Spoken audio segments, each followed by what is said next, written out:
제가 화면에 띄운 게 이게 뭐냐면요. 세계 대전망책이라고 이게 이코노미스트에서 매년마다 내고 있는 책이라고 하더라고요. 아시겠지만 서울대학교에서도 매번 트렌드 코리아라고 하는 책을 제가 내고 있는 걸로 알고 있는데 제가 트렌드 코리아를 매년 사다 보다가 최근에는 잘 안 보고 있기는 한데 이게 그래도 이제 원조라고 하면 사실 이코노미스트의 2026년 세계 대전망이잖아요. 그래서 우리 양육 박사님께서 이 책을 가져와 주신 이유가 있을까요? 네, 오늘 제가 저 책을 꼭 좀 네. 이야기해 보고 싶은 이유는 음. 뭐 사실은 유럽 쪽에서 가장 권위 있는 경제 매체이기도 하지만 네. 또 한편으로 우리가 투자자들은 매의 눈으로 세상을 봐야 되지 않겠어요? 그런데 네네. 권위에 너무 매몰돼 가지고 음. 아, 이코노미스트가 하는 얘기니까 다 옳겠지. 뭐 음. 이런 관점으로 보지 말기를 제가 바라는 거예요. 아, 네네. 저렇게 권위 있는 저게 한때는 그래도 한 세해 그 정치, 문화, 경제 그 두루 조망할 수 있는 참 권위 있는 그 책인데 네. 요즘은 과거의 명성이 조금 이제 실추된 것 같다는 느낌이 좀 들어요. 그래서 어. 뭐 많은 내용들이 있지만 저 책의 가장 그 하이라이트가 이제 10대 트렌드 전망인데 음. 오늘 저하고 하나하나 따져보면서 어. 이코노미스트의 이러한 진단이 옳은 것인가 한번 우리가 네. 사고의 폭을 한번 넓혀보는 그리고 아까 이거 어떤 분이 댓글을 쓰셨는데 네. 자기 이익에 따라 움직이는 거지라는 말씀에 적극 동감하면서 아 네. 그렇게 수많은 음. 시장의 주체들이 자기의 이기심을 따라 움직이는 과정에서 국가도 발전하고 개인도 발전한단 말이에요. 그러니까 맞습니다. 그거에 우리가 동의를 하면서도 우리가 경제적 자유 자체를 위협하는 국가 체제로 간다면 음. 그거야말로 우리의 이익에 반하는 것이기 때문에 음. 우리가 너무 경제에만 매몰되지 마시고 네. 정치 소식도 좀 귀를 기울이셨으면 네, 좋겠습니다. 맞아요. 또 이런 말이 있잖아요. 궁극의 이기심은 이타심이라는 말이 있듯이 저희가 우리의 이익을 위해서 움직이면서도 항상 도움이 될 수 있도록 패행 경제도 최선을 다하도록 하겠습니다. 자, 그럼 다음 페이지 보여주세요. 자, 첫 번째 이야기입니다. 내년에 이제 미국이 건국 250주년을 맞이한다라고 하는데 그래서 뭐 연합뉴스에는 지금 새해 전에 타임스퀘어 성조기부를 등장했다. 약간 이런 통합적인 메시지를 보여주기는 했지만 실제로 통합이냐 이거죠. 그 이코노미스트도 통합이 아니라는 쪽에 무게를 둔 것 같아요. 음. 읽어보면 통합이 아닌 내부 분열이 확인된다. 그리고 네. 민주당과 공화당 간의 국가 정체성을 두고 갈등이 예상된다. 이렇게 진단을 했습니다. 네네. 자, 그런데 우리가 이코노미스트가 다 똑똑한 분들이 쓰는 거겠지만은 뭐 음. 제 보는 관점에서는 좀 너무 나간 거 아니냐. 아. 첫째로 우리가 국가 정체성을 놓고 갈등을 한다고 내전 비슷하게 이야기하신 것 같은데 네. 미국의 국가 정체성은 자유민주주의와 자유시장 경제, 음. 자유무역 이런 거거든요. 네. 공화당하고 민주당이 그 기본 가치를 놓고 싸운다는 얘기를 전 들어본 적이 없어요. 예를 음. 들어서 전에 2025년 올해 10월에 퓨 리서치 유명한 회사입니다. 네. 퓨 리서치에서 설문조사한 걸 봤는데 예를 들어서 이민에 대한 대책 지금 음. 트럼프 대통령이 좀 강성으로 나갑니다. 그다음에 이제 범죄자들을 좀 강성으로 처벌하고 또 재정 적자를 해결해야 된다는 것에는 많은 국민들이 공화당을 지지해주고 있다는 거예요, 지금요. 네. 반면에 이제 의료, 환경, 또 여성 문제, 인종 이런 문제는 민주당을 좀 더 지지해주고 있다. 그 정도 차이만 있는 거예요. 음. 그런데 이제 경제 문제는 거의 5대 5예요, 지금. 음. 그리고 국가 정체성 갈등이라고 할 수 있는 게 좀 말이 안 되는 게 이를테면은 미국의 저 반도체 칩스법이나 네. 경제 미국 혁신 경쟁법 뭐 이런 것들 음. 중국의 파상 공세에 대비하기 위한 미국 산업을 살리는 법들 이건 거의 상하원 만장일치로 통과된단 말이에요 지금요. 예. 어. 그리고 인도 태평양에서 미국의 위치를 사수해야 된다. 여기에는 전혀 이견이 없어요 정치권에. 네네. 그래서 이코노미스트가 뭐 왜 이렇게 진단했는지는 뭐 자세히 들여다보면 또 말이 되는 부분이 있겠지만은 음. 뭐 새해 들어 미국이 막 갑자기 내전 상태, 분열 상태로 가고 음. 국제사회에서 그 위치가 추락될 것이라는 약간 그런 전망으로 제가 읽혀지는데 지난 시간에 살펴봤던 이게 허무맹랑한 디스토피아적 관측의 하나가 될 음. 공산이 크다. 그리고 미국에 이런 말이 있습니다. 정치는 물가에서 멈춘다 이런 유명한 말이 있어요. 그게 뭐냐? 네. 집안에서 싸울 수 있다 여당 야당이 그러나 음. 물가에서는 안 싸운다는 거예요. 아. 물가는 이제 외국 배들이 오고 가는 곳이니까 음. 우리 당파 싸움이나 정치 싸움을 절대 외교에선 하지 않는다. 그렇게 네. 본다면 미국의 국가 정체성은 2026년에도 음. 선명하게 유지될 것으로 볼 수 있다는 그런 음. 관측도 있다. 그렇게 말씀드리겠습니다. 네. 그리고 지금 여기 써주신 것 중에서 미국의 일부 일극 체제가 끝나고 미중러가 각자 세력권을 형성할 것이다라는 내용이 있다라고도 써주셨는데 사실은 요즘에 이제 특히 미국의 진보 언론이라고 불리는 쪽에서 이런 얘기를 많이 하는 것 같아요. 중국의 편을 들어준다든지 아니면 특히 최근에 이제 미국의 일극 체제가 끝나고 이제 약간 양극 체제로 간다 아니면 다극 체제로 간다 이런 얘기가 좀 많이 나오는 거더라고요. 그게 이제 전통적으로 유럽이 갖고 있는 네. 어떠한 사고 방식이에요. 뭐냐면 음, 대외적으로 너무 큰 나라가 있으면 그 나라의 카운터파트에게 좀 힘을 실어줘서 균형을 잡아야 된다. 네. 뭐 그 뜻은 이해가 가지만 우리가 이제 뭐 일극 체제나 양극, 다극 체제라는 용어는 그냥 내 기분 내키는 대로 쓸 수 있는 단어가 아니에요. 그거는 네. 예를 들면 우리가 일극 체제라고 하면은 지금 2등의 국방력부터 10등의 국방력을 합친 값보다 네. 1등이 더 셀 때 우리가 일극 체제라고 불러요. 그럼 지금 단순하게 지금 아마 구글에서 전 세계 국방비 내역을 구글 위키피디아에서 조사를 해보면은 아마 2등부터 한 7, 8등까지 쓴 걸 합쳐도 미국의 국방비에 안 될 거예요. 아, 보통 국방비를 기준으로 판단을 하더라고요. 예, 그 그게 희망에서. 이른바 그 국제 정치에서 하드 파워의 핵심 지표예요. 음. 국방비를 얼마 쓸 수 있느냐가 그 나라의 힘이죠. 아, 네. 근데 이제 문제는 국방비의 그런 압도적인 우세, GDP의 압도적인 우세가 계속되고 있는데 갑자기 무슨 다극 체제로 갈 거다. 러시아와 중국이 독자적인 목소리를 낼 거다. 이게 이제 통계하고 맞지 않는다는 거죠. 네. 항상 우리가 국제 정세를 볼 때는 내가 주장하는 바 또는 지지하는 바하고 국제 통계가 어느 정도는 조응해야 돼요. 그렇죠? 근데 통계를 외면하고 그저 미국이 좀 센 나라니까 그 반발 심리로 이렇게 이야기하는 경우도 많이 보게 되죠. 그래서 네. 우리가 여러분들이 뭐 미국이라는 나라가 하나의 종목이라면은 새해에도 관심 있게 지켜보시고 네. 또 배팅을 할 준비를 하셔야 되겠다 이렇게 말씀드립니다. 그런 말씀해 주셨고 이제 다음 페이지 보여주세요. 저희가 글로벌 얘기를 계속해서 나누고 있는데 사실 최근에 뉴스에서 나오고 있는 것이 또 다음 페이지 보여주세요. 계속해서 뉴스에 나오고 있는 것이 우크라이나 전쟁입니다. 또 이 우크라이나 전쟁이 미국 트럼프 대통령이 내가 대통령에 당선되자마자 종전시킬 것이야라고 이야기를 했지만 젤렌스키와의 어떠한 계속해서 갈등이 있으면서 조금씩 미뤄졌는데 이번에는 진짜 될 거야. 정말 될까요? 어떻게 생각하세요? 그야 뭐 국제관계는 뭐 알 수가 우리가 없죠. 뭐 알 수 없는 거지만 네네. 지금 계속해서 우크라이나가 더 전쟁을 휴전을 미루고 버틸 수 있는 역량은 점점 줄어갈 것이다. 자 이제 제가 전에도 뭐 다른 방송에서 말씀드렸습니다마는 지금 러시아하고 우크라이나가 전쟁을 하는 그 본질적인 이유는 네. 모든 강대국은 국경을 접한 나라의 적국의 군대가 들어오는 것은 네. 전쟁을 통해서라도 막아야 되는 이익이에요. 음. 그걸 이제 우리가 바이탈 인터레스트라고 합니다. 자 그런데 우크라이나가 좀 성급하게 나토에 가입을 서둘렀단 말이에요. 네. 그러니까 나토 군대, 즉 다시 말하면 미군이 나토 군복을 입고 우크라이나에서 훈련을 할 수 있게 되는 거를 러시아는 전쟁을 통해서라도 막아야 되는 거예요. 그래서 우리가 비근한 예로 6.25 당시에 중국이 참전했던 것도 같은 원리예요. 네. 평양을 대한민국이 점령하게 되면 미군이 평양까지 올라올 수 있다. 그럼 중국은 엄청난 희생을 통해서라도 그걸 막아야 되는 거죠. 네. 자 그런데 지금 미국이 중요하게 생각하는 국가는 우크라이나보다는 러시아예요. 왜냐하면 지금 미국의 경쟁자가 중국인데 중국과 러시아가 너무 가까워지면 경쟁자들이 너무 힘이 커지는 거예요. 그러니까 러시아가 중국에 필요 이상 가까워지지 않게 만들려고 러시아에게 당근을 주고 있는 거예요. 그러니까 지금 휴전 협상을 하는 과정에서 우크라이나 쪽 인사는 그 회의실에 들어오지도 못한다는 얘기예요. 지금. 그래서 러시아에게 지금 상당한 구애를 하고 있는 거다 미국이. 되게 이렇게 큰 판에서 국제 정치 판이 움직일 때 러시아, 중국, 미국 이런 큰 용들이 움직일 때는 우크라이나 같은 나라의 신세는 참 서글퍼요.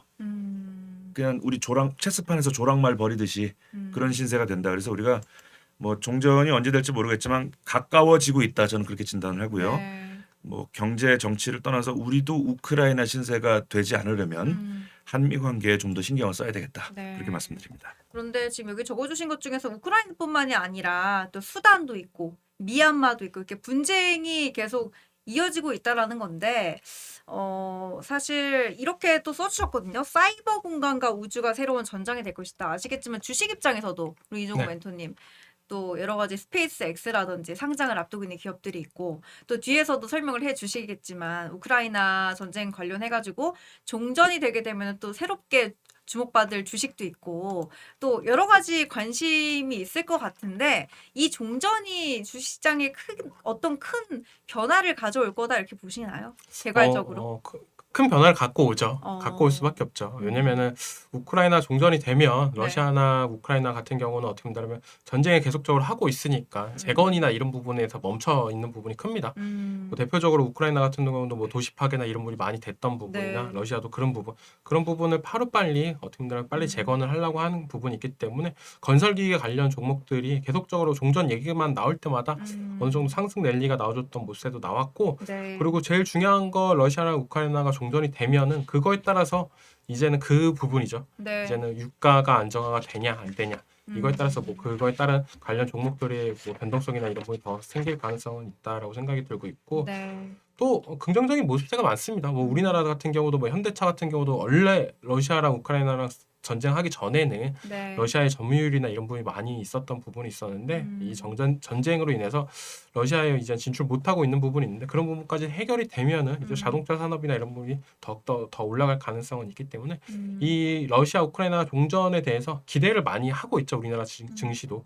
근데 트럼프 대통령이 한다고 했는데 계속 생각보다 오래 걸렸다. 네, 연초부터 나왔던 얘긴데 그쵸. 네, 좀 아쉽지 않나라고. 그렇죠. 근데 이게 사실은 그냥 인물이 이렇게 공언을 하는 거랑 실제로 일이 이루어지는 거는 너무나도 큰 괴리가 맞아요. 있기 때문에 저희가 그래도 잘 됐으면 좋겠다. 저는 개인적으로 뭐 주식이랑 이런 걸 다 떠나서 평화로우면 좋은 거잖아요. 네, 맞아요. 그런 생각을 하고요.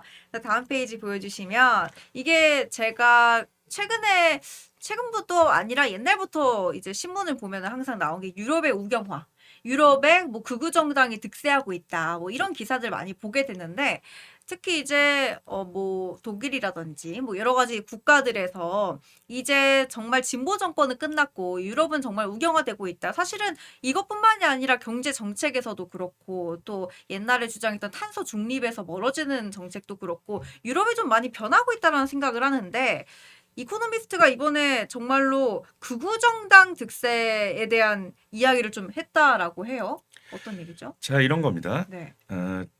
그 난민들이 너무 많이 유입이 되니까 네. 유럽의 그 정체성이 지금 흔들리는 거예요.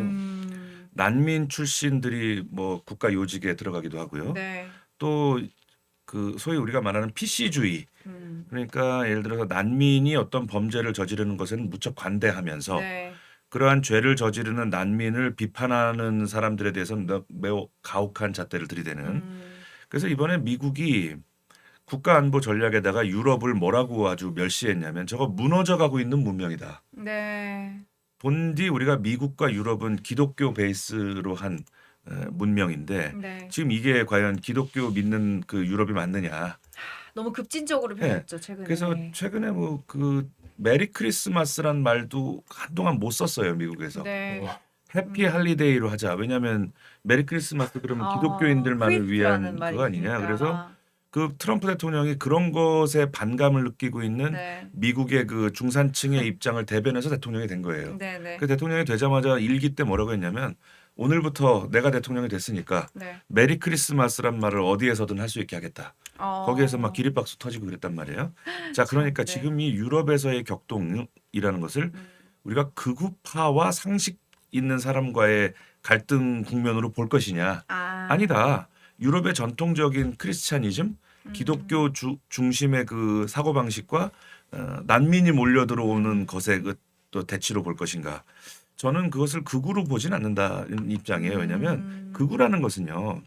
인종 청소 같은 거 주장하는 사람들이에요. 네, 실질적으로. 폭력적인 방법으로 인종을 청소하겠다는 무슨 나치즘 같은 게 극우지. 네. 야, 어느 날 난민이 너무 많이 몰려 들어와서 내가 살던 동네가 도저히 내가 살던 동네 같지가 않게 느껴진다. 네. 왜 이 나라는 난민을 위한 복지에만 신경 쓰고 우리 국민을 소외시키느냐. 뭐 이런 반감을 드러내는 걸 과연 극우라고 할 수 있는가. 역시 이 부분도 좀 대외적으로 미국이라는 강대국을 견제하려는 심리가 작동한 네. 그런 논평이 아닐까. 자국민의 정서와 자국민의 종교 문화 이런 것들을 지켜가겠다는 네. 그 사람들의 사고방식을 무조건 우리가 극우라고 말해서는 안 되는 거고 음. 또 누군가가 또 뭐 펜앤마이크 관계된 논평하는 분들을 댓글창에 극우라고 쓰면 우리가 아니라고 이야기해야 돼요. 네, 네. 인종 청소를 이야기해야 극우입니다. 제가 극우 정당이라고 한다던가 뭐 이런 얘기를 많이 쓰잖아요. 사실 우리 국내에서도 여러 가지 극우라는 표현이 굉장히 쉽게 쓰이는데 근데 한 언론에서 낸 조사 결과를 보니까 극우라는 표현 자체가 이제 정치적인 공격의 목적으로 쓰이는 경우가 대부분이고 실제로 극우인지에 대한 판단은 거의 다 없다. 부재하다라는 결과가 있더라고요. 아니 그래서 제가 좀 얘기하고 싶은 것은 네. 난민이 너무 많이 들어오니까 사회가 좀 혼란해지고 범죄도 좀 올라간다. 그런 것을 우려하는 정당. 우리에게 표를 주십시오. 그러면 우리가 난민들과 관련된 뭐 엄격한 법 질서를 만들어서 우리가 뭐 같이 공생할 수 있는 토대를 만들겠다. 네. 난민들도 난민이라 할지라도 죄를 지었다면은 똑같이 죄형 법정주의에 따라 처벌하겠다.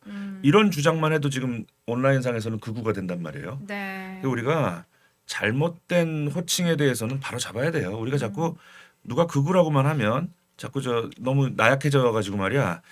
죄송합니다. 제가 그런 뜻으로 드린 말씀이 아니에요. 자꾸 도망가니까. 예. 아니 무슨 뭐 극우라는 것이 요즘은 그냥 멸시의 뜻 이상도 이하도 아닌 것 네, 같아요. 그래서 그렇죠. 제가 한 번인가는 챗 GPT한테 음. 야 양일국은 뭐 하는 놈이냐 이렇게 물어봤더니 네. 뭐 극우라는 평가가 있다고 나오는 거예요. 그래서 내가 챗 네. GPT한테 한 30분을 투자해서 극우를 가르쳤어요. 네. 자, 내가 말한 기준대로면 양일국은 극우야 아니야.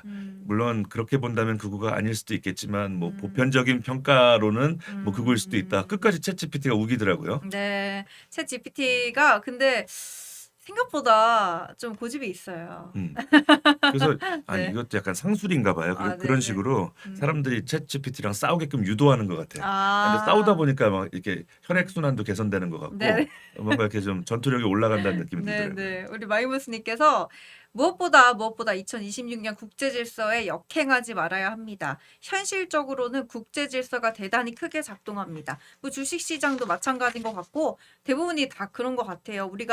우리만 약간 역행하는 그런 느낌은 없었으면 좋겠다. 사실 뒤에도 비슷한 이야기가 나오기는 하거든요. 이따가 탄소제로 그 넷제로 얘기할 때 그 얘기 좀 이어서 하겠습니다. 다음 페이지 보여주시고요. 자, 트럼프 대통령과 시진핑 중국 주석 이야기를 나누고 있는 모습이죠. 자, 이것도 아까 얘기했었던 극우 관련된 이야기랑 조금 연결이 되는 것인데 최근에 이제 중국을 좀 약간 띄우는 느낌의 뉘앙스를 이야기하기 위해서 미국이 고립주의로 온 만큼 중국에게는 새로운 기회가 열렸다. 이런 느낌의 기사가 좀 많이 나오더라고요. 그 미국의 고립주의라는 걸 좀 오독한 게 아닐까. 이 아, 고립주의라는 건 이런 겁니다. 네. 이제 뭐 국제 사회와 굳이 무역을 하면서 네. 필요한 자원을 아쉬워할 게 없는 나라들이 이제 고립주의를 택하는 거예요. 너희들은 알아서 해. 우리는 우리끼리 알아서 잘 살 테니까. 그러니까 아무나 고립주의 할 수 있는 게 아니죠. 근데 네. 지금 미국의 고립주의라는 것은 상당히 아까 저 같은 입장에 있는 학자를 극우라고 매도하는 거랑 비슷한 수법이 아닐까. 예를 들면 지금 중국의 운신의 폭이 커지려면 네. 미국과 유럽 등 전통적인 자유 우방들이 중국을 방기해야 돼요. 중국이 뭘 하건 너희들이 알아서 해. 이런 정서가 있을 때 중국의 운신의 폭이 넓어진다고 봐야죠. 네, 네. 근데 지금 반도체 하나만 보더라도 지금 미국이 중국에게 엄청난 압박과 공세를 하고 있는 거 아니에요? 군사적으로도 지금 다카이치 사나이 총리 하는 거 보세요. 네. 지금 인도 태평양 지역에서 군사적, 경제적 동맹을 강화하고 있고 대중 포위 전략이 지금 눈앞에서 벌어지고 있는데 무슨 운신의 폭이 넓어진다는 거예요. 그러니까 제가 아까 말씀드린 바와 같이 이코노미스트라고 해서 네. 무조건 우리가 다 믿어서는 안 되겠다. 이런 헛소리를 하는 거예요, 지금. 고립주의라는 건요. 네. 국제사회가 어떻게 돌아가건 신경 쓰지 않겠다. 약간 잘 사는 나라가 좀 이기적으로 뭐 약간 이런 이미지가 있는 것 같은데 그죠. 지금 예컨대 미국이 유럽에게 지금 회초리를 들고 있잖아요. 네. 어이 유럽 너희들은 하나님 믿는 나라야. 국방비의 5%는 GDP의 5%는 국방비에 좀 써라 이놈들아. 네. 그리고 너희들 우리 미국이라는 큰 시장을 이용해서 지금껏 잘 살아왔지. 이제 관세로 성의 좀 표시해. 이게 어떻게 고립주의냔 말이에요. 이거는 그죠. 이념 가치 동맹이 전제돼 있으니까 회초리를 드는 거예요.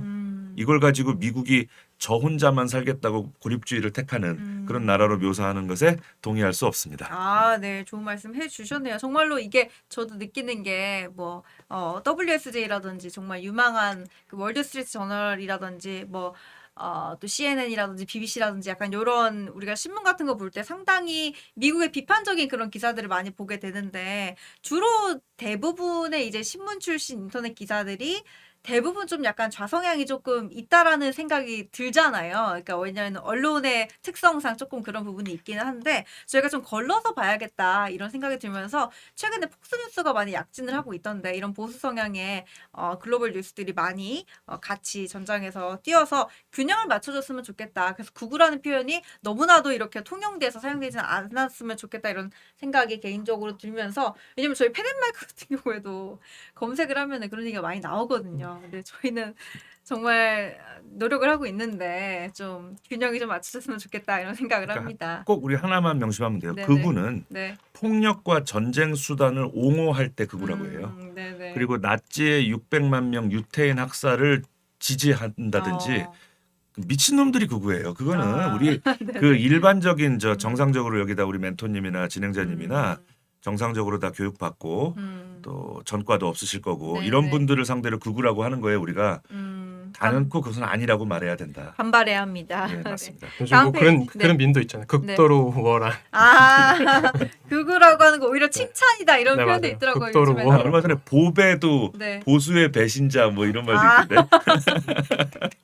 아, 그렇죠. 저희가 좋게 해석을 해봅시다라는 거죠. 네. 자꾸 저 펜앤 경제를 정치화시켜서 죄송합니다. 아유, 아닙니다, 아닙니다. 다 연결이 돼 있는 부분이니까요. 자, 다음 페이지 보여주세요. 자, 이번에 AI 관련된 이야기입니다. 에이전틱 AI. 요즘 AI 관련해가지고 이름을 많이 붙이는데, 에이전트 노믹스. 약간 좀, AI가 약간 좀 007 약간 그런 느낌도 나는 그런 제목인 건데, 어떤 내용이죠? 에이전틱 AI. 그러니까 네. 이런 겁니다.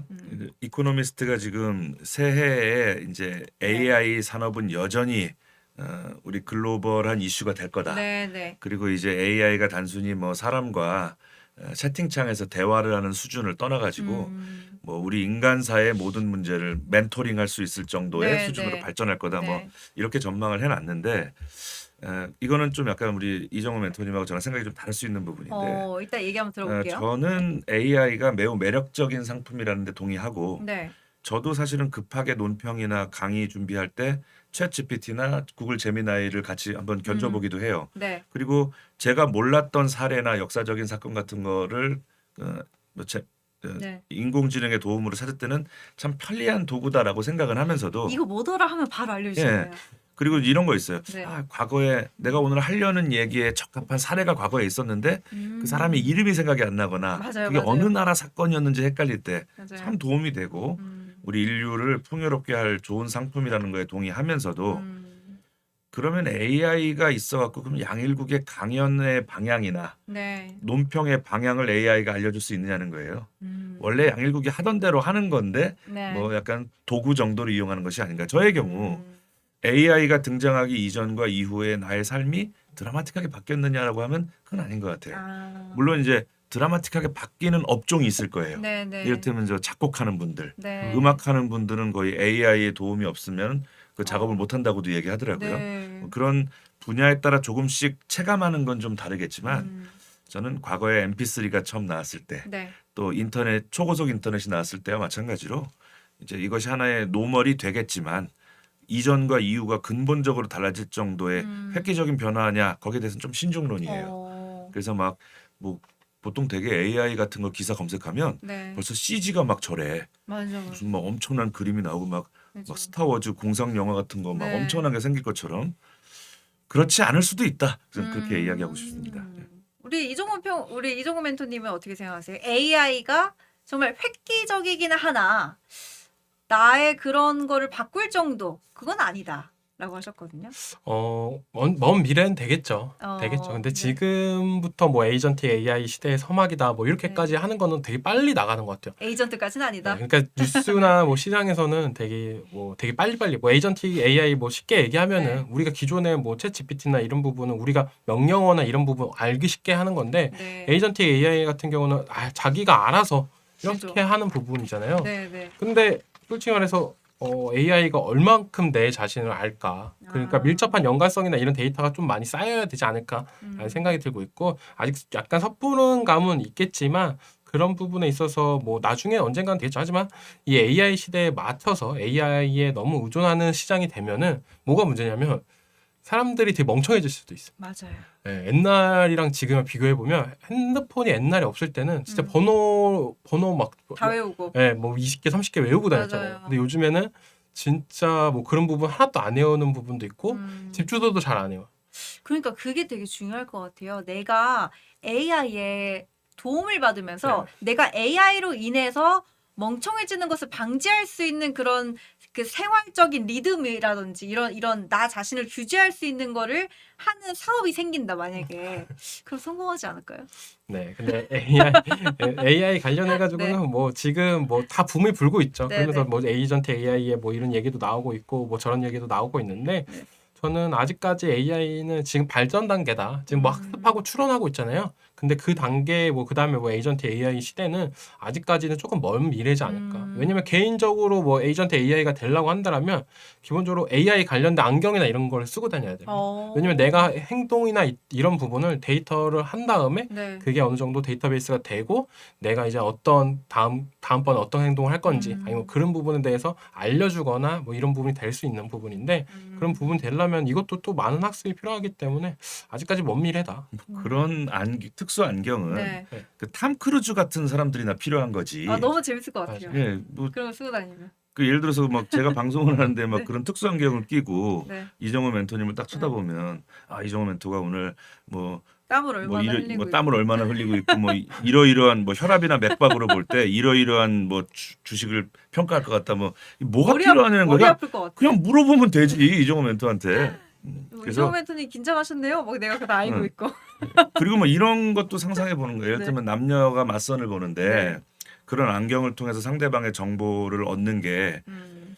그 연애에 도움이 되겠는가? 아, 그죠. 오히려 지금 내가 당장 몰라도 될 정보까지 많이 아는 게 아, 그죠. 인간관계에 도움이 안 될 수도 있지 않나? 맞아요, 맞아요. 그겁니다. 그건 진짜 맞습니다. 그래서 그 이코노미스트가 에이전틱 AI로 진화할 것이라고 큰 틀에서는 전망을 하면서도 투자 대비 수익성에는 좀 의구심이 있다.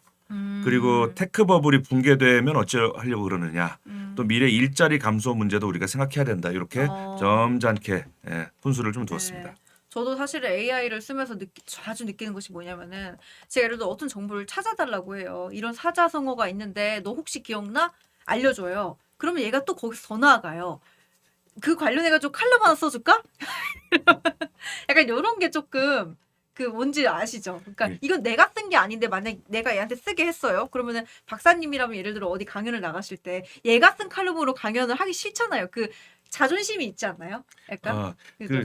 이거 모 신문사에서 네. 이제 들으면 좀 기분 나빠하겠지만 얼마 네. 전에 제가 그 마이클 잭슨 특집 칼럼을 한 편 네, 모 신문사에 기고를 했는데 유혹이 오는 거예요. 뭐 이렇게 이름 바쁜데 뭐 그 칼럼 분량 뭐 3,800자 뭐 써서 맞춰서 보내야 되는데 그래서 한번 심심해가지고 제미나이한테 내가 이러이러한 칼럼을 쓰려고 하는데 초안을 한번 잡아줄래? 네네. 근데 정말 1분도 안 걸리는데 맞아. 그냥 그 상태로 신문에 실려도 문제가 없을 만큼 한단 말이에요. 맞아요. 자, 그런데 이제 아마 제대로 칼럼을 써본 사람들은 아마 그걸 그대로 신문사에 못 보낼 거예요. 자기의 색깔, 네. 자기의 자존심, 맞아요. 또 예를 들어서 누군가가 이걸 그대로 신문에 실었을 때 저 양일국이 저거 AI로 썼다. 그거 어떤 비난에 대한 두려움 네, 맞아요. 그런 것들 때문에 우리는 거기다 넣고 빼고 각색을 하게 된단 말이에요. 맞습니다. 그 작업까지 AI가 해주긴 어려울 겁니다. 그리고 인간의 그 자존심, 내 이름 맞아요. 걸고 칼럼 쓰는 거에 대한 그런 자부심 이런 것까지 AI가 대체해주긴 어렵지 않을까. 정확한 포인트를 짚어주셨네요. 자, 다음 페이지 보여주세요. 자, 이제 우리가 아까 글로벌 국제 질서에는 역행하면 안 된다라고 하셨던 우리 마이무스님과 딱 맞는 그런 기사가 하나 있습니다. 화석연료 회기에 내연차 제로 포기, 글로벌 탄소 중립 후퇴하는데 이재명 정부만 돌격한다라는 제목인데 관련된 얘기가 이제 또 이코노미스트에서 나왔었죠. 그 이번에 이제 이코노미스트에서 다소 좀 의외였어요. 저는 보면서. 통상적으로 이제 이코노미스트는 좀 레프트 입장에서 네. 환경 문제나 이런 쪽에 더 신경 써야 된다고 주장해 왔는데 네. 1.5도로 기후를 낮춘다는 그 목표는 포기해야 하는 게 맞다. 그리고 거기에 적응해야 된다. 온도가 올라가는 거에 우리가 적응하려는 노력도 필요하다. 네. 상당히 의외였어요, 그게. 그러면 이코노미스트가 이렇게 이야기할 정도면 그동안 우리가 화석 연료에 대한 반감 또는 무슨 저 ESG 경영 뭐 또 R200 뭐 요런 것들이 상당히 거품이 껴있다는 반증이 아니겠는가. 네. 실제로 실현 가능성조차 없으면서 어떠한 그냥 글로벌한 차원에서의 뭐랄까요? 강대국 또는 화석 연료를 쓰는 강대국을 견제하기 위한 측면이 더 강했지 않았을까? 아니 이런 생각이 드는 거예요. 우리가 전기 자동차 타시는 분들한테 좀 죄송하지만 전기 자동차가 청정 에너지냐? 화석 연료로 전기를 만든 거를 전기 자동차에 충전을 하고 타는.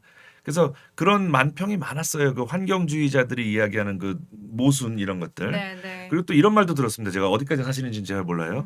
그 왜 저도 거기 그 단체에 뭐 조금 소액을 기부하고 있긴 한데 네. 그 왜 그 북극 곰이 이 얼음 조각에서 어쩔 줄 몰라 해. 막 그 불쌍한 음악을 또 밑에 깔아줘요. 맞아요. 그럼 막 곰이 저 곰 어떡해 뭐 이러면서 기부를 막 한단 말이에요. 맞아요, 맞아요. 근데 어느 분이 그러시더라고요. 뭐 네. 저게 곰이 즐겁게 노는 장면이라는 거예요.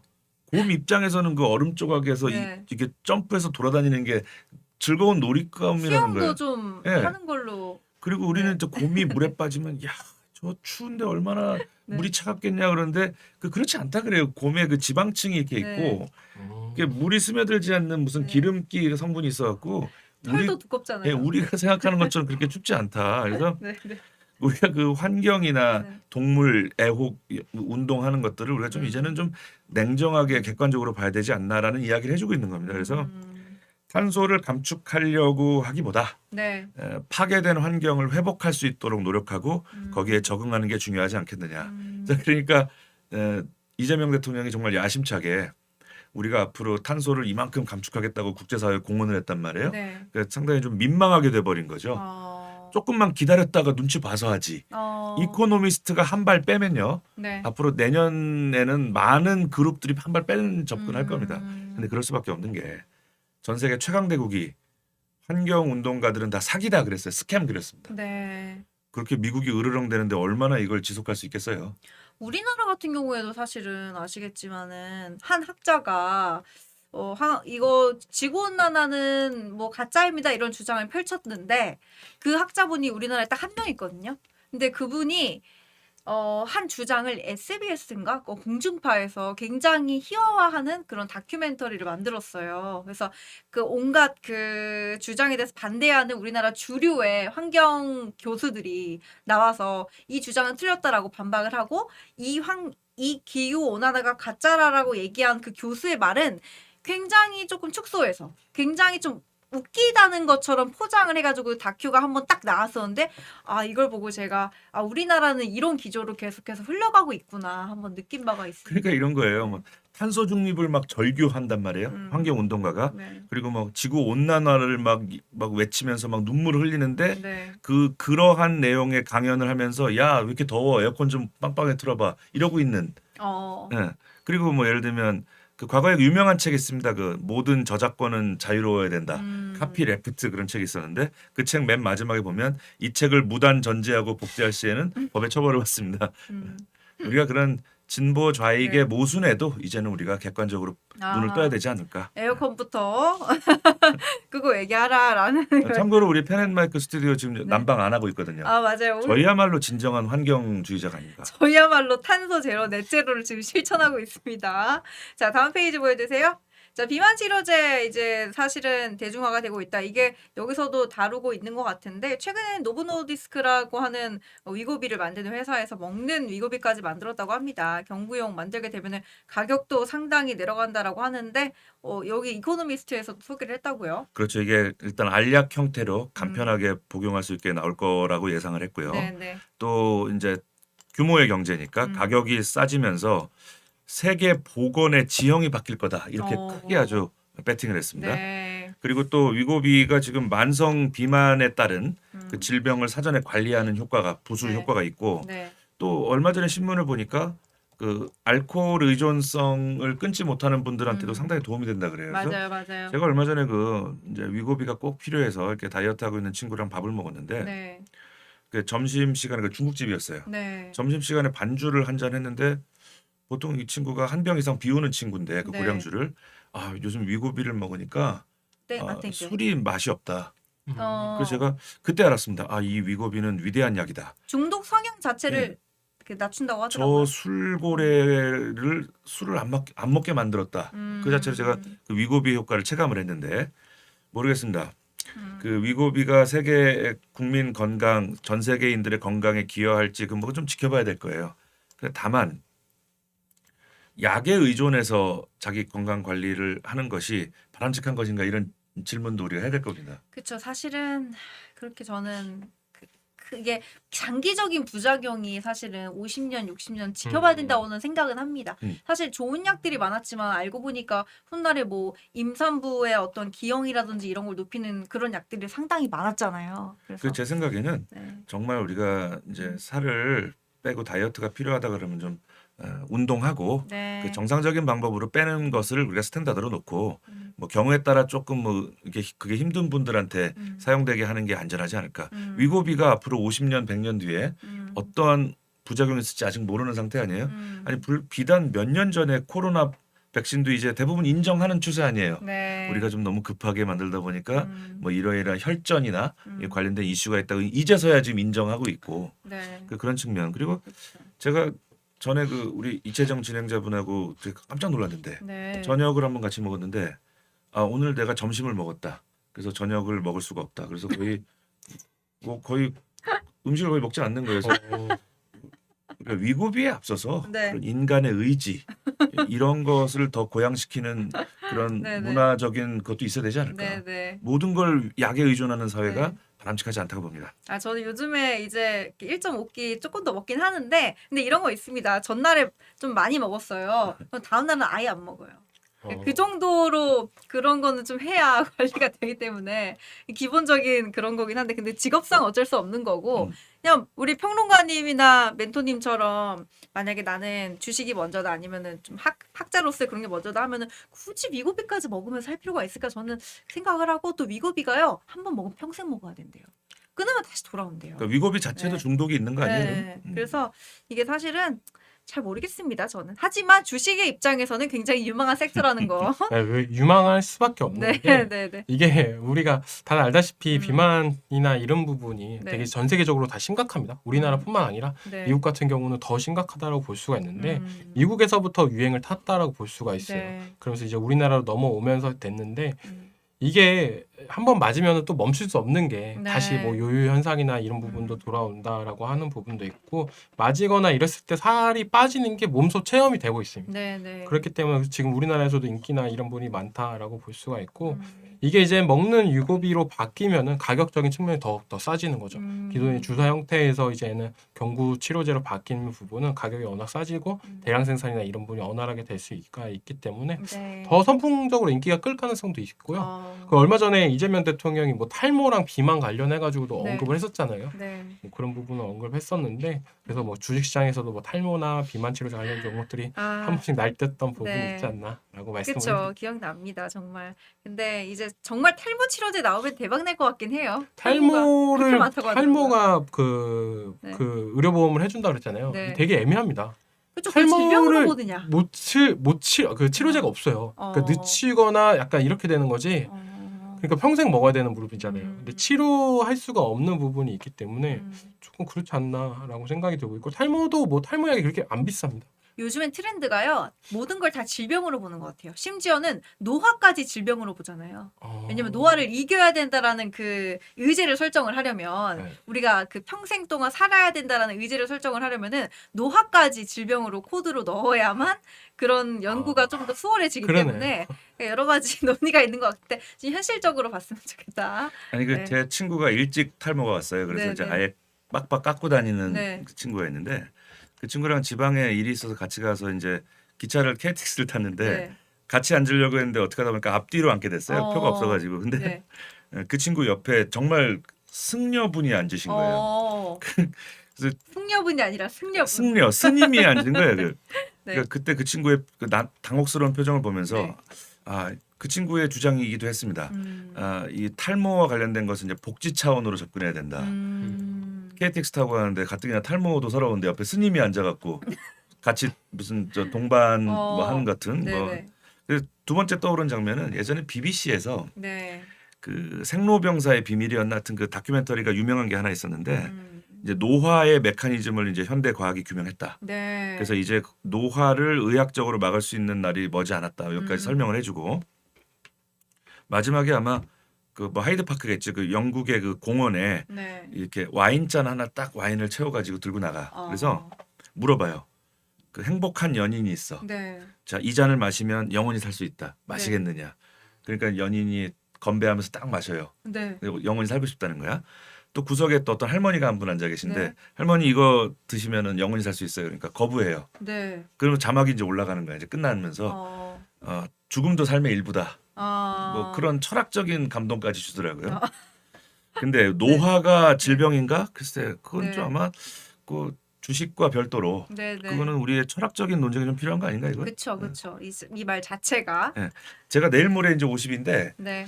나이가 드는 건 뭐 썩 유쾌하다고는 할 수 없지만 그렇다고 해서 우리가 계속 10대, 20대의 상태에 머물러 있는 것도 썩 행복한 건 아닌 것 같아요.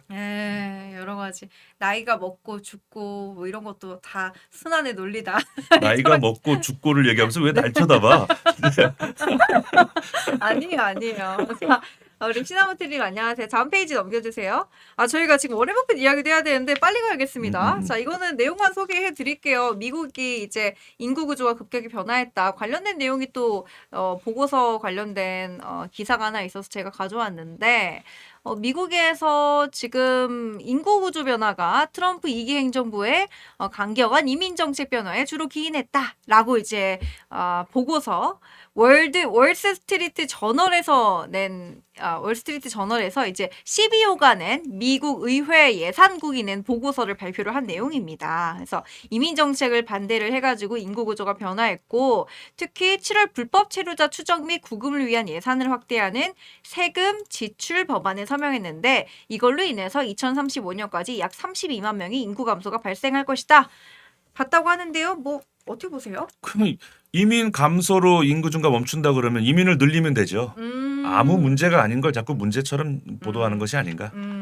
이민을 늘리면 됩니다. 이민 늘리면 된다. 다만 이제 무질서한 거에 대해서 좀 논의를 주는 거겠죠. 자, 그래서 한국에 대한 시사점 뭐 여러 가지 써주셨지만 저희 워렌 버핏 소개도 해야 되니까 이거는 조금 간단하게 한번 말씀해 주실까요? 뭐 지금 인구 구조의 변화를 이제 이코노미스트가 지적하면서 네. 특히 그 말띠해 여자 아이를 낳으면 네. 드세다는 미신이 있다. 그래서 일 일본, 대한민국 같은 나라들의 출산율이 더 떨어질 확률이 있다. 이거를 10대 트렌드의 하나로 집어넣습니다. 네. 제가 말띠기 때문에 잘 압니다. 이거는. 제가 만난 말띠 여성들이 뭐 일반적인 기준으로 좀 드세다라고 하는 것은 맞는 것 같아요. 그런데 그거 못지않게 또 리더십과 네. 또 전문직 여성으로서의 커리어를 또 쌓아가는 경우도 많기 때문에 말띠 여성에 대한 편견을 이제 버릴 때도 됐지 않았나. 전 소띠인데. 잠깐만 소띠랑 말띠는 원진살이라고 해가지고 서로 사이가 안 좋아요. 그래요? 그러니까 이제 아까부터 늙고 죽어갈 때 이제 제가 생각이 난 건데 아무튼 그래서 이코노미스트가 우리의 그 동양의 그 미신을 트렌드로 지적했다는 것이 참 하나의 재밌는 코믹한 부분이다 이렇게 봐야겠습니다. 네, 재밌네요. 저 소띠인데 소띠는 소띠 여성 나중에 양희국 박사님한테 따로 들어보는 걸로 하고요. 자, 아니 이제 나한테 사주를 보게 하겠다는 거야? 아니 시나모트리님이 일본은 백말띠 지금 김연아 나이라고 하시는데 다들 은근히 이런 게 관심이 많은 것 같아요. 우리나라 사람들은 다. 가장 네. 합리적이고 과학적이어야 할 채널이 순식간에 지금 역술의 세계로 가고 있습니다. 네. 재밌네요. 자, 우리 시나모트리님 광개토 대왕으로 환생하시오. 아니, 이제 환생까지 하는 거예요 이제? 네. 요즘 안 됩니다, 여러분. 드라마를 너무 많이 네. 보시는 것 자, 같습니다. 다음 페이지 보여주세요. 자, 이제 워렌 버핏 이제 투자의 귀재라고 불리는 이 워렌 버핏이 이제 이 버핏 재단에서 떠나면서 여러 가지 말씀을 주신 걸로 알고 있는데 관련된 내용 여러 가지 원칙들 가져와 주셨어요. 한번 소개를 해주시죠. 짧게 정리하고 가면 네. 되겠습니다. 이제 그렉 아벨이라는 후임에게 이제 버크셔 해서웨이를 물려주면서 네. 나보다 나을 거다 이렇게 하고 아름답게 물러났습니다. 그리고 마지막에 투자자들에게 보낸 편지, 그 편지마저도 이제 이 편지가 마지막이라고 했습니다. 지난 11월 달에 그 편지가 다 배분이 됐는데 그 마지막 편지의 핵심, 모든 투자의 핵심은 나의 능력의 범위를 아는 거다. 아. 내가 자세히 모르는 분야, 내가 잘 모르는 종목에 함부로 투자하지 마라. 네네. 그게 뭘 만드는 회사고 그 물건이 뭐 하는 물건이고 그게 인류에 얼마나 보탬이 되는지를 이해한 만큼 그 안에서 투자를 해야지. 뭐 이런 거 있잖아요. 뭐 작전주 뭐 이런 거 뭔지도 모르는 회사에 야 요즘 이게 핫하대 이런 거 하지 말라는 거예요. 그게 마지막 거장, 투자의 거장이 우리에게 남긴 말이고요. 네. 또 남을 따라하는 오만함이 투자의 가장 큰 적이다 이렇게 얘기했습니다. 그러니까 부한해동하지 말아라. 네네. 그걸 또 남겼고요. 또 그러면서 또 엄청난 투자의 귀재는 되게 냉혹한 사람일 것처럼 보이지만 네. 또 이런 말을 또 마지막에 했습니다. 친절하게 다른 사람을 대하는 것에 돈은 안 든다. 그러나 그 가치는 값을 헤아릴 수 없다. 친절하게 살아라. 바꿔 말하면 너 뭐 가진 거 없으면 다른 사람한테 친절하게라도 해라.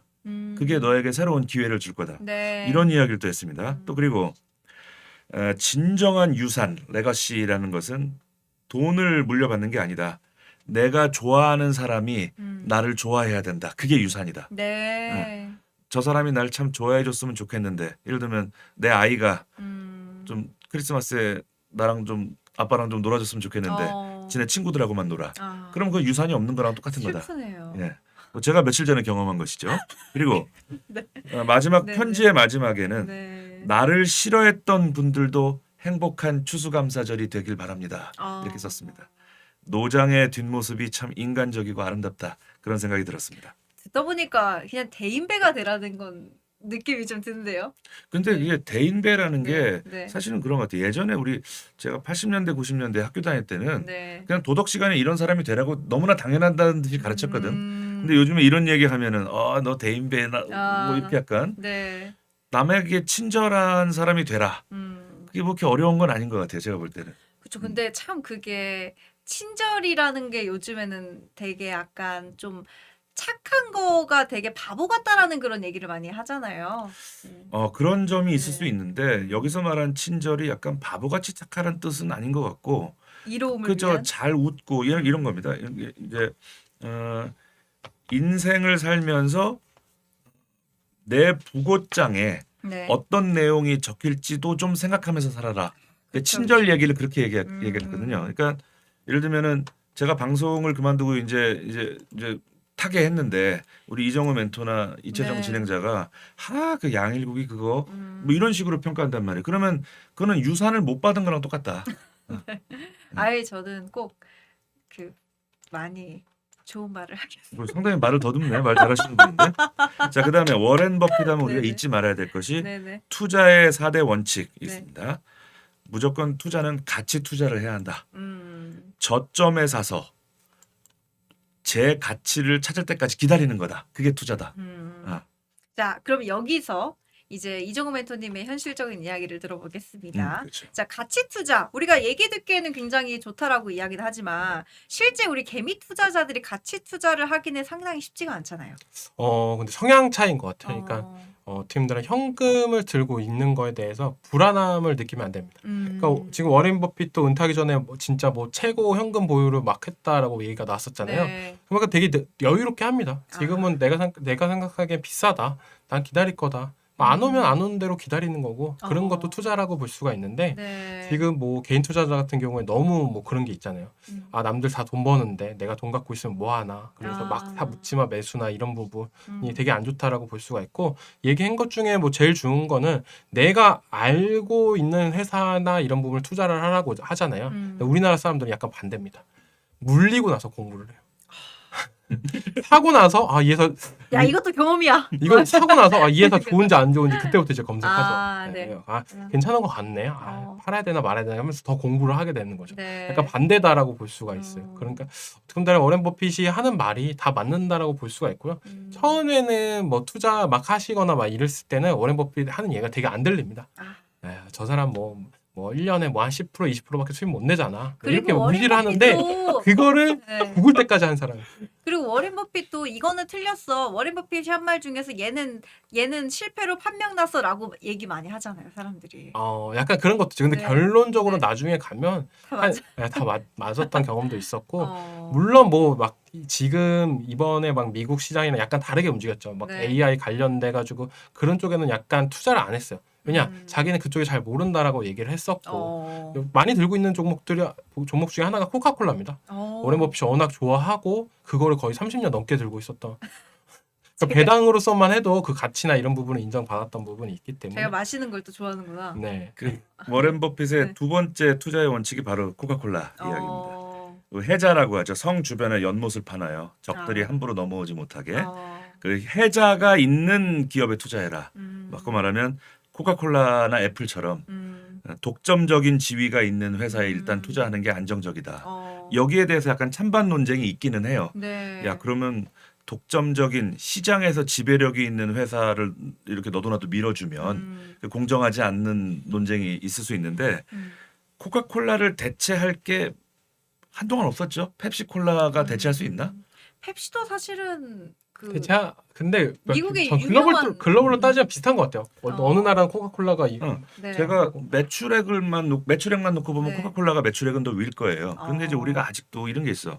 뭐 고깃집에서 고기 먹다가 네. 이모 여기 콜라 하나 주세요. 그런데 네. 펩시 가지고 오면은 짜증내는 사람들 많아요. 맞아요. 아, 팬층은 돈을 얼마나 더 벌겠다고 이런 걸 줘. 어. 이런 사람들이 있단 말이에요. 그래서 대체 불가능한 영역이 있는 기업에게 네. 우선 투자해라. 그런 것도 있어요. 미국에는 그런 노래가 있어요. 뭐 사실은 네가 진짜 원하는 거 코카콜라인데 펩시를 먹는 것처럼 이런 식의 표현도 있을 정도로 펩시를 마시는데 사실 나는 코카콜라를 먹고 싶은데 나는 펩시를 좋아하는 척을 할래. 약간 요런 밈이 있을 정도예요. 그럴 수 있습니다. 그래서 대표 주자로. 그런 그 해자가 있는 기업을 알아보고 투자할 줄 알아야 된다. 네. 세 번째 원칙은 아까 말씀드린 거. 음. 내가 이해하고 있는 상품, 내가 알고 있는 데다 투자해라. 그리고 또 마지막은 유명한 복리의 마법 그랬습니다. 아, 그쵸. 좋은 종목은 영원히 보유해도 좋다. 그래서 우리가 시간의 힘을 믿고 복리의 힘을 믿고 투자해라. 여기에는 이제 평상시 근검절약하는 워렌 버핏의 자세와도 관계가 있는 겁니다. 자, 그러면 여기서 한 가지 짚고 넘어갈게. 이정호 멘토님. 네. 사실은 이 기업의 그 생리라는 게 옛날에는 뭐 쭉 뭐 좋았던 기업이 쭉 잘 가는 그런 기업의 행태가 있었다면 요즘에는 굉장히 산업의 속도도 빠르게 변하고 또 한 번 좋았던 예를 들어 아이폰 같은 걸 냈었던 애플도 야, 애플은 평생 투자해야 되라고 우리가 했지만은 워렌 버핏도 애플에서 조금 빠지는 그런 추세를 보이기도 했고 이게 평생이라는 개념이 좀 요즘에는 주식시장에서도 많이 옅어지고 있다라고 보이는데 여전히 워렌 버핏의 투자 원칙이 유효하다 이렇게 보시나요? 그러니까 워렌 버핏이 말하는 평생 갈 회사는 네. 뭐냐라고 보면 거의 배당을 꾸준하게 주고 그 회사가 성장을 하냐 뭐 이런 부분을 보시면 돼요. 네. 그러니까 워렌 버핏이 자체적으로 투자했던 금액보다 코카콜라로 배당받았던 금액이 더 큽니다. 그러니까 역전이 되는 거죠. 그러니까 약간 그렇게 보시면 돼요. 투자를 안 빼도 네, 맞습니다. 그리고 워렌 버핏이 아마 애플에 좀 늦게 들어갔을 거예요. 아, 그래요? 아이폰이 뭐 하는 물건인지 이해하는데 시간이 많이 걸렸다. 아, 아마 공부를 많이- 2016년인가 들어갔을 거예요. 오. 그리고 최근에 뭐 이제 구글이나 알파벳 뭐 이쪽에 아마 좀 배당을 좀 네. 투자 비중을 늘리는 과정에서 좀 줄인 거죠. 음. 그래서 본인의 원칙대로 본인 하고 있다. 내가 잘 이해하지 못하는 거엔 투자하지 않는다. 아, 자, 약간 그리고 총론으로. 예, 그리고 또 지금까지 이야기한 걸 정리해서 제1원칙, 네. 워렌 버핏의 제1원칙, 절대 돈을 잃지 마라. 아. 제2원칙, 첫 번째 원칙을 잊지 마라. 아.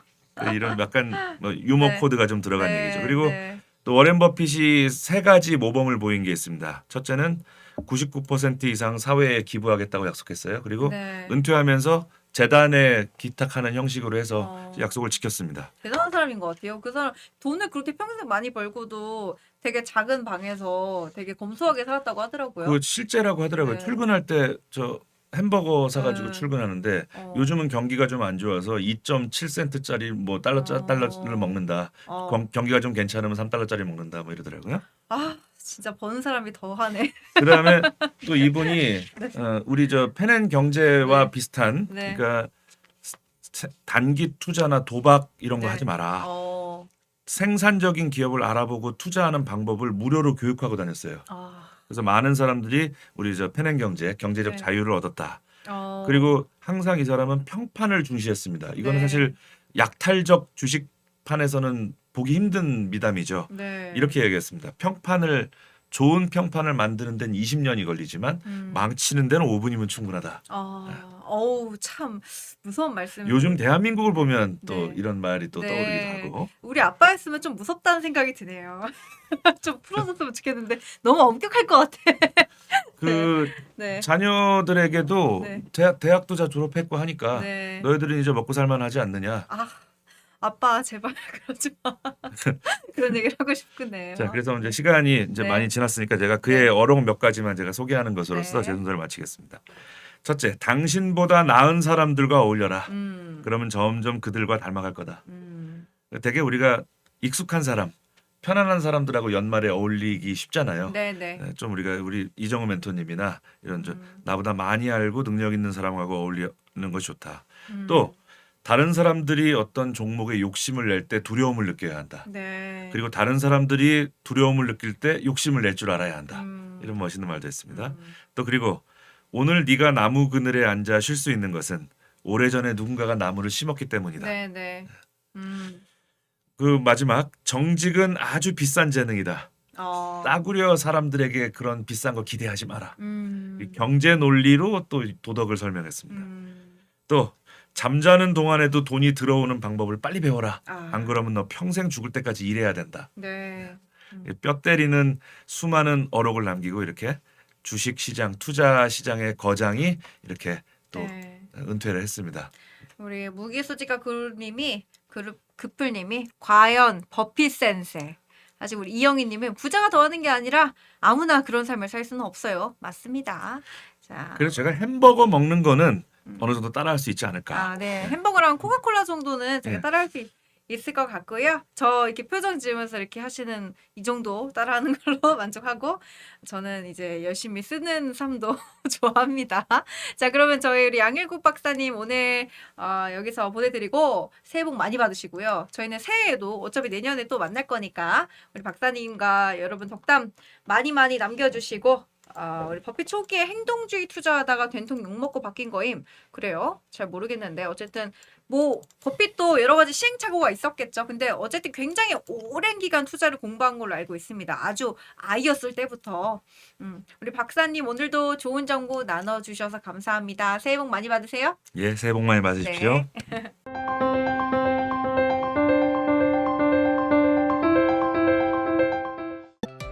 다른 영상도 즐기시려면 구독 버튼을 꼭 눌러주세요.